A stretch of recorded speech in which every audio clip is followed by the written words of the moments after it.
కడప జిల్లా బ్రహ్మంగారి మఠం బ్రహ్మంగారిని Andhra Pradesh BC convener Hanumantharao దర్శించుకున్నారు.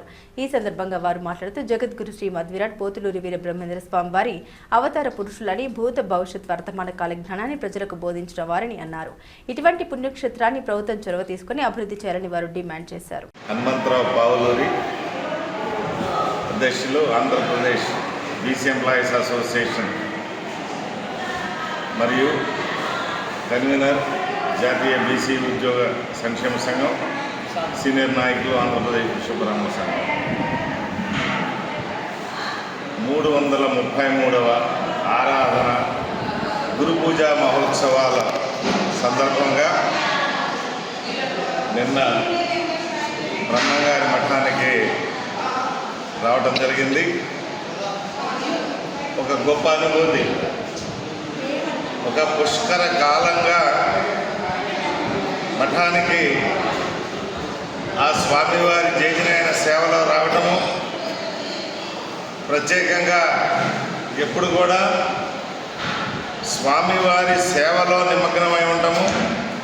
స్వామివారి భక్తులు ఎవరైతే వస్తూ ఉంటారో వారికి కావలసిన ఇతర సౌకర్యాలు ఇచ్చేటువంటి ఆలోచనలో నిమగ్నమై ఉండేటువంటి పరిస్థితి ఎప్పుడు కూడా ఉంటా ఉండదు.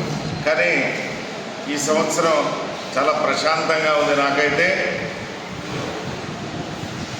వైశాఖ శుద్ధ దశమి రోజునే నా పుట్టినరోజు కావడం కాబట్టి మొట్టమొదటిసారి ఆ దిశగా నిన్న వచ్చే స్వామివారి దర్శనం చేసుకోవటము, బనగానపల్లిలో ఉన్నటువంటి ప్రథమ పీఠంగా చెప్పుకుంటున్నటువంటి నేలమఠానికి వెళ్ళి అక్కడ స్వామివారు ఎక్కడైతే కూర్చొని కాలజ్ఞాన రచన చేశారో, షట్చక్ర సాధన ఎక్కడైతే చేశారో, కులదైవమైనటువంటి కాళికామాత దగ్గర కాళికా సప్తపది ఇతర గ్రంథాలు రాసినటువంటి పరిస్థితి, ఆ యొక్క ప్రదేశాలన్నీ చూడటము, ఉదయం అభిషేకాల్లో పాల్గొనటము, ఆ కాళికాంబ తల్లి యొక్క పూజ చేసుకోవటము, మరలా వచ్చి స్వామివారి సేవలో స్వామివారి దర్శనం చేసుకోవడము, మధ్యాహ్న భోజన కార్యక్రమాల్లో పాల్గొనటము నిజంగా ఈ సంవత్సరం అయితే నాకు చాలా మహదానందంగా ఉందనేటువంటి మొట్టమొదటి మీకు తెలియజేయాలనుకుంటున్నాను. మీ ద్వారా రాష్ట్ర విశ్వబ్రాహ్మణ సోదర సోదరులందరూ కూడా ప్రత్యేకంగా ఈ సంవత్సరం అయితే గత వారం 10 రోజులుగా వీరబ్రహ్మేంద్ర స్వామివారి ప్రచారంలో భాగంగా ఈ సంవత్సరం ప్రత్యేకంగా స్వామివారు అందరివాడు, విశ్వబ్రాహ్మణ యొక్క సొంతం కాదు అనేటువంటి విషయాన్ని రాష్ట్రంలో ఉన్నటువంటి విశ్వబ్రాహ్మణ సోదరులందరూ కూడా, సమాజంలో ఉన్నటువంటి ఇతరులందరినీ కూడా స్వామివారి దేవాలయాలకి ఇచ్చుకోవడము, అందరినీ కార్యక్రమాల్లో పాల్గొంచుకోవడం చేసేటువంటి కార్యాచరణ చేయడం ప్రత్యేకంగా జరిగిందనే విషయాన్ని తెలియజేస్తూ ఉన్నాం.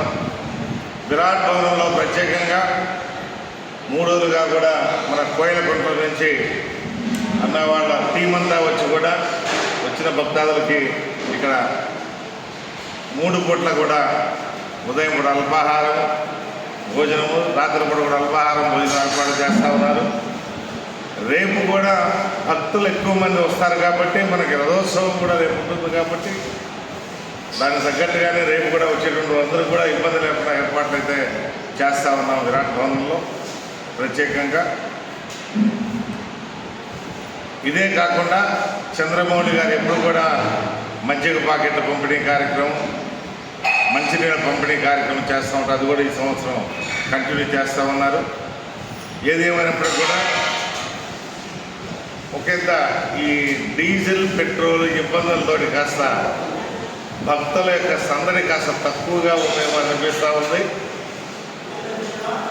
ఏదేమైనప్పటికీ అందరూ కూడా టాటేసుకు వచ్చేవాళ్ళు ఉండరు. స్వామివారి భక్తులంటే సైకిళ్ళ మీద, బండ్ల మీద, ఇతరత్ర నడిచి వచ్చేటువంటి భక్తాదులే ఎక్కువ మంది ఉంటారు కాబట్టి 2-3 రోజులు కూడా ఈవెన్ మహాప్రసాదం నెక్స్ట్ డే కూడా ఎక్కువగా వస్తారు. కాబట్టి నాకు తెలిసినంతవరకు ఈ సంవత్సరం డోనర్స్ కూడా చాలా ఎక్కువ మంది సర్వీస్ చేసేదానికి సేవకులుగా ఉన్నటువంటి నేను కూడా గమనించాను ఈ సంవత్సరం. ఏదేమైనప్పటికీ ఆ జేజనాయన యొక్క 333వ గురు పూజా మహోత్సవము, ఆరాధనా మహోత్సవం సందర్భంగా ఆ స్వామివారి యొక్క కృపా కటాక్షాలు యావత్ భక్తాదుల మీద ఉండాలని చెప్పేసి మరొక్కసారి కోరుకుంటూ, ప్రత్యేకంగా నేను ప్రభుత్వానికి విన్నవిస్తా ఉన్నాను. గౌరవ శాసనసభ్యులు వారు చాలా కార్యక్రమాలు, అదేవిధంగా ఏలూరు ఎంపీ గారి ద్వారా కూడా భారత ప్రభుత్వానికి రిప్రజెంటేషన్స్ ఇవ్వడం, ప్రసాదం స్కీమ్ ద్వారా కూడా నిధులు మంజూరు చేసేదానికోసం ప్రయత్నం చేయడం. ఏదేమైనప్పటికీ కూడా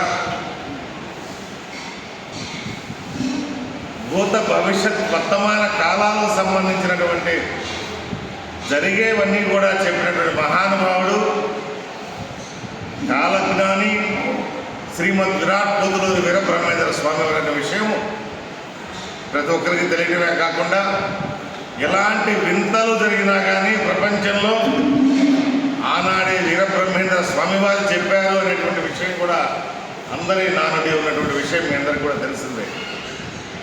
స్వామివారు చెప్పినటువంటి విషయాలన్నీ కూడా పొల్లుపోకుండా జరిగినాయి. ఈ ప్రళయాలు అనేవి మనం చూస్తామా అని చెప్పి నా చిన్నప్పుడు అనుకున్నా. నెల్లూరులో ఉద్యోగం చేస్తున్నప్పుడు సముద్రం పొంగి రావడము, లక్షలాది మంది అసూలు బాయటం కూడా చూసిన సందర్భం. ఇక్కడే ప్రభుత్వాలు చర్యలు తీసుకోవాల్సిన అవసరం ఉందని చెప్తా ఉన్నాం.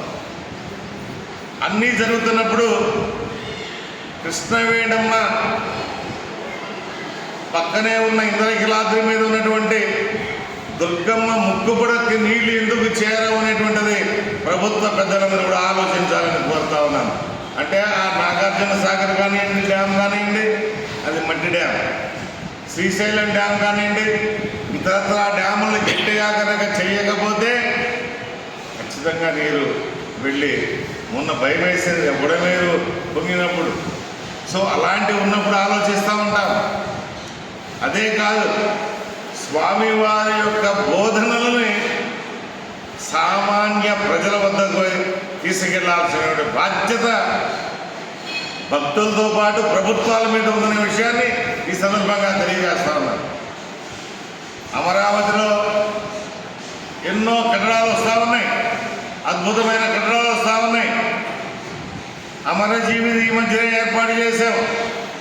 ఒక 10 ఎకరాలు స్థలం కేటాయించి శ్రీమద్ విరాట్ పోతులూరి వీరబ్రహ్మేంద్ర స్వామివారి యొక్క గొప్పదనం గురించి చెప్పేదానికి లైబ్రరీ పెట్టేయడం కానివ్వండి, ఒక నాలెడ్జ్ స్కిల్ డెవలప్మెంట్ సెంటర్ పెట్టేదానికి కానివ్వండి, అదేవిధంగా ఆ స్వామివారి బోధనల ప్రచారం కోసం ప్రపంచవ్యాప్తంగా తీసుకెళ్ళడానికి ప్రభుత్వం ఎందుకు ఆలోచన చేయదు అనేటువంటిది మేము 2016 నుంచి 60,000 మంది కూర్చొని వీరబ్రహ్మేంద్ర స్వామి వారి పాదాల చెంతన ఆ రోజు నుంచి అడుగుతానే ఉన్నాం ప్రతి సంవత్సరం. దీంట్లో మీకు పోయేది ఏందయ్యా ప్రభుత్వాలకి?